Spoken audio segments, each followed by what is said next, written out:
Yes, welcome back to a brand new episode of SPUD Quickies, episode 9 in fact. I'm Maniacal Mac, and as I always say in the intros, these are just a quick run through of some movies that would be perfect for Spud, but because I've seen them, we're not going to do them on the usual episodes. So yeah, as I said, quick run through, give them a Spud. If you are enjoying the episodes, check out my Rumble account. There's a few more on there that you can't get on YouTube, so if you are interested in enjoying them, there's a few extras on there, just so you know. Right then, unlike the last episode, we're going to do back to tradition on this one, start with an absolute banger. Movie came out in 2005 called Die You Zombie Bastards. I can't fully remember how I came across this. I think someone might show me the DVD, and I was like, I need to get hold of that. Interesting looking DVD cover, as you can imagine. The title, Die You Zombie Bastards. Really funny film, this. It's hilarious. A lot of people might think it's like really dumb and stupid, and it is, but you know, it's part of its charm. It's basically following like a kind of Bonnie and Clyde situation. These two like, well, serial killers is the best way to describe them. They're just nuts, like, you know what I mean? They're kind of like a guy and a girl, they're married, but they're serial killers. They just really get off on like killing people, and now the guy's hilarious. He's popping over the top acting. He's just really stupid and funny. And they're killing people like, you know, just whatever. So you're thinking these are the bad guys, but then this weird guy who's like a witch, I guess, with like a dick that's like, I don't know, about 12 foot long with warts on it and it's all fucked up. He's just crazy. He's one of the funniest characters like I've seen in film history, the bad guy on this one. Baron Nefarious, he's so funny, but he's got an obsession with a woman, so he ends up kind of kidnapping her, wanting to make it his wife, and then the guy's like on this mission to go and rescue her, basically. Like, he's kind of like a superhero, meets mad weird characters along the way. It's just a crazy film, and like, there's so much going on in it, it's hard to break down really, but yeah, absolute bonkers. If you can find it, I fully recommend it. Give it a spud. Die You Zombie Bastards. If you can get hold of it, then yeah, I would say give it a watch, but it is stupid, so expect if what it is, like, you know. Next one, two of them we're going to talk about, because there's a sequel as well, and I feel the same way about them both, unfortunately. Both had this sort of similar problems. So the first one, Alone in the Dark, came out in 2005, and the second one then, its sequel, came out in 2008, Alone in the Dark 2. Yeah, you know, you probably heard about these films. It's supposed to be based off the computer game. Nothing really like it, you know what I mean? As far as maybe the guy on the first one, Christian Slater wears a leather coat, and that's probably the closest it gets to like resembling a game, the new Nightmare, which I recommend. That's a sick game, but they didn't really follow it that great. The thing that let it down really was the CGI and stuff. It was really bad, and it was heavily dependent on it. Took me out of the film a lot. Some of the acting was shit. Good ideas there and stuff. Don't get me wrong, but kind of the same about the second one. That's why I'm kind of sort of bunging them both in the same thing here. They suffered a lot of the same problems before the second one. Learned from it. Not really. Different actors, completely different cast and stuff. But yeah, unfortunately, I really liked the game, which probably didn't help. But yeah, even trying to look past the bad CGI and that, they're just not good films. So unfortunately, both will get the dud, I'm afraid. Alone in the Dark and Alone in the Dark 2. I would welcome a remake if someone followed A New Nightmare very closely. That follow the game closely, like that would be a winner. Next one now, trauma film. So you know what you're getting into on this one. However, this is one of the best trauma films I've seen, hands down. Came out in 1990, called Sergeant Kabukiman N.Y.P.D. I saw this years ago. You know, I was holding off for ages because I didn't really know much about it. I was like, oh, I'll go on in. And when I saw it, beyond pleasantly surprised is an understatement. This film was hilarious. It was so stupid, you know, typical trauma, but just so much funnier. It was just really well done. The main actor was great, so he gets all the props under the sun. He basically gets possessed by the soul of like a well, what they call, they're like yeah, kabuki master basically, and then he's like a copper, but he ends up looking like kabuki master and that, and it's supposed to be silly. He's not taking himself serious, but yeah, absolutely fantastic film, really funny. Even if you say don't usually like trauma films, I'd say give it a go. It's one of my favorite ones of them all. It was great. Spud, Sergeant Kabukiman N.Y.P.D. I just wish he did a sequel to it. You know, I really do. It was such a good film. Next one we're going to go on about came out 2001. Title of this one, you're probably going to chuckle if you've never heard of it before. Jesus Christ, a Vampire Hunter. I know, that's what I thought. Why do you think I watched the film and got hold of it? The title alone sold me. I was like, I don't need to know anymore. Um, ideas were there. Title alone, it sounds really funny. And as you expect, it's going to be low budget. And I'm not saying low budget films can't be done well, but it was super low budget. And, you know, I don't know, I could see the people were having fun on it, but a lot of it fell flat for me, like, you know what I mean? Um, the main actor guy, he tried, but I don't know, it was hard for him to kind of carry this film. Respect to the people trying it. I could tell they had a laugh, but it's not one I'd watch again, so unfortunately I will give it a dud. But respect to them trying to do what they did on that one, like. Next one came out in 1988, a remake of one that the original came out in like 58 with Steve McQueen, something like that. But this is a remake, 1988, The Blob. Awesome. Who says remakes can't be as good, if not better? This by far is better than the original. How the Blob should have been all along. You think a film about Blob, how's that going to be fucking any good? Fucking great. Like loads of mad gore.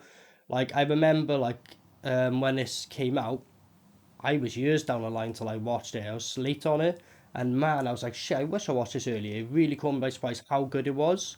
Went in there with no expectations and really blown. It was just what they went there, wicked ideas, loads of cool creative deaths, loads of mad shit going on. If you haven't seen it, I fully recommend it. Yeah, a lot of these films don't age well. This one, watch it now, and it's still as good as ever. Fantastic with the practical effects, which go a far way. Very thing-like, I guess, in parts. But the Blob from 1988, Spud all day long, all day long. Next one again, gonna lob both of these in, similar to the last ones, just because, you know, let's be real about it. You probably all know about it, so I'm gonna be really quick. Birdemic, Shock and Terror, the first one, which came out in 2010, and the sequel, which came out 3 years later in 2013, Birdemic 2: The Resurrection.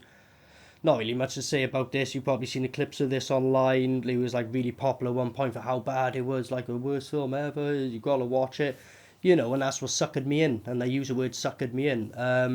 I've seen loads of these type of films. You know us on the Dud of Spud. We love these kind of so bad they're good films, but this is just terribly bad. The both of them, they try to make them bad, so they're on purpose. So it loses that magic. It's hard to pull off. Only films like Kung Pao can really pull off like purposely being bad. There are a few others, but you know, yeah, these were just really cringy. Like, I mean, the fact that people went through and edited and did all that, it's like, fuck, man. Like, you made a full film. If it was like, say, a 5 or 10 minute short, whatever, but they make full films out of these duds. Like, waste of my time, waste of your time, waste of their time, and apparently they're doing a third one. You know what I mean? I'll eat my words so it ends up being good, but come on. Okay, next one we're gonna go on. I did on the last episode I talked about Day of the Dead 2 Contagion. I quickly mentioned they did a remake of Day of the Dead, which is what I'm gonna talk about now. Came out in 2017, Day of the Dead Bloodline. So it's like, oh, remaking Day of the Dead, are they? Here we fucking go, In like it's still going on this phase now, with things getting remade left, right, and centre. Weren't expecting much from it, we'll be completely honest. But god damn it, like, did they really disappoint? Like, I purposely went in here going, right, don't expect much. But it was bad, like so bad. Like the Bubba zombie character, they tried to kind of do that again. Terrible. The effects and CGI, terrible. It's a zombie at one point, if I remember. I just kind of kung fu in and like fucking putting like a soldier up, like holding their arms up. They don't bite them and then just takes them to like the main zombie guy and you're like, oh, and it's just like, are you seriously, like, you know what I mean? I know Bubba was supposed to be a bit of a talking zombie, but all the other ones are under like control and yeah, I don't know what they were thinking with this one or how it passed with such a classic. Like, why bother? Like, pile of wank, absolute pile of wank. Next one, so got quite a few of these. Another double duo here. First one came out in 1988 called Waxwork, and the sequel, Waxwork 2 Lost in Time, then came out a few years later in 92.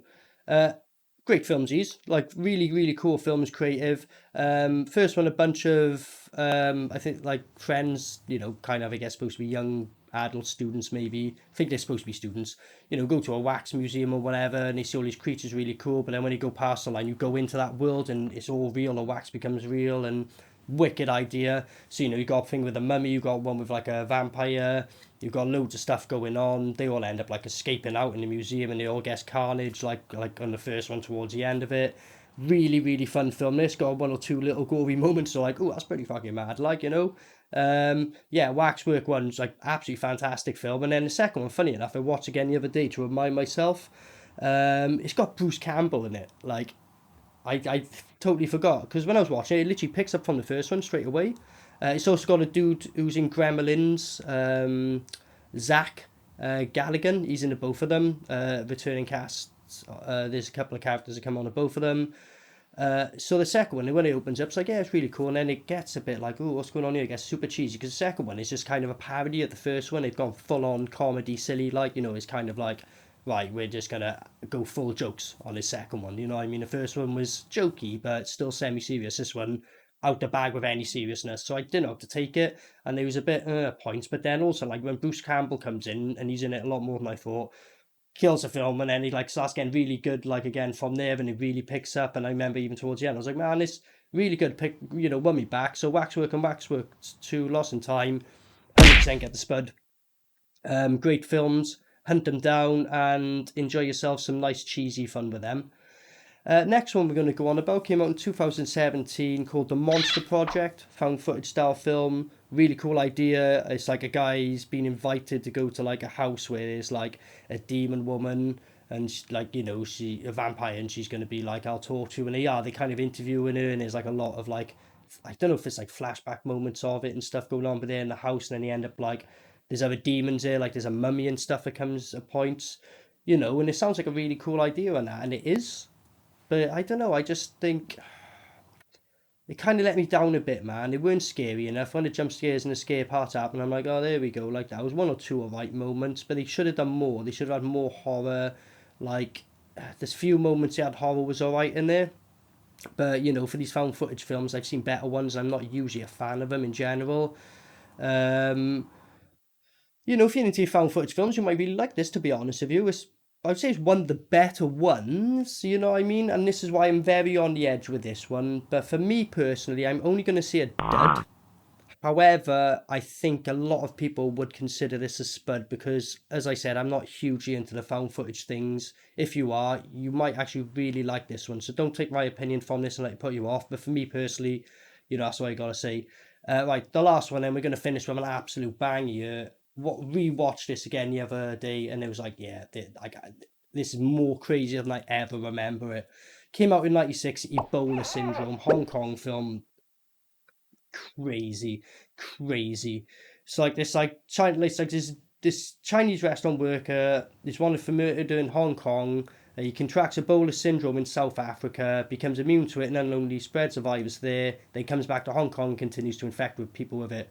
That's pretty much what it sounds like. Like, that sounds fucked up as it is. That does not justify how fucked up it is. He's a crazy psychopathic killer. He gets off on like torturing, murdering, raping, whatever. He's a psycho. So yeah, he basically goes on a killing spree like early in the film. So the cops are after him. So he goes away to South Africa to, like, you know, run away. And while he's over there, then he ends up working in a restaurant over there as well. But there's a scene like where how he gets it, it's really fucked up. This is now this. So he's just like kind of out and about in the middle of nowhere, and then there's this like woman just like all like having a fit, like all like fucking basically on death's bed, like, you know, Ebola syndrome, on a dying deathbed of it. She's just like, ah, so he's looking around, he's like, don't mind if I do, no one around, like, you know what I mean? It's just like, whoa, dude, like, you know, he does, you know, charming fellow, you know what I mean? Knows how to treat the ladies. So, you know, he does what he's got to do, I guess. So it's not a really nice scene. There's plenty of scenes like where it's like, that's not very nice, that happens in this. And then, yeah, so at that point he's infected with it. But then, yeah, years later, then he just ends up coming back to Hong Kong, and he's just go back up to his, you know, his shit, killing people and just, yeah, infecting people with Ebola. And then when he finds out, and then people infected with Ebola, he's cutting them up, putting them in food, and it's affecting other people and that. Like, I won't say too much more. It's fucking mental, absolutely mental film, but you've got to have a high tolerance because it is nasty. It is a nasty, but it definitely gets a spud just because they went there, they had the balls to do it. Respect to them. Crazy film. Won't be everyone's cup of tea, but if you're into your mad, pretty shocking stuff, Ebola Syndrome all day recommended. So yeah, that's been episode 9. I'll do episode 10 soon before long and drop it. But yeah, if you are enjoying these, you can watch full episodes we do where you just watch one film, do the whole thing. But yeah, as I said, with the quickies, just quick ones to go through. Hopefully there's some films you've never seen or come across before that I've recommended for you, or said don't waste your time with if you're thinking about watching them. But again, everything's subjective, up to you. I've been Maniacal Mac, and thanks for joining. Peace out. Maniacal Mac.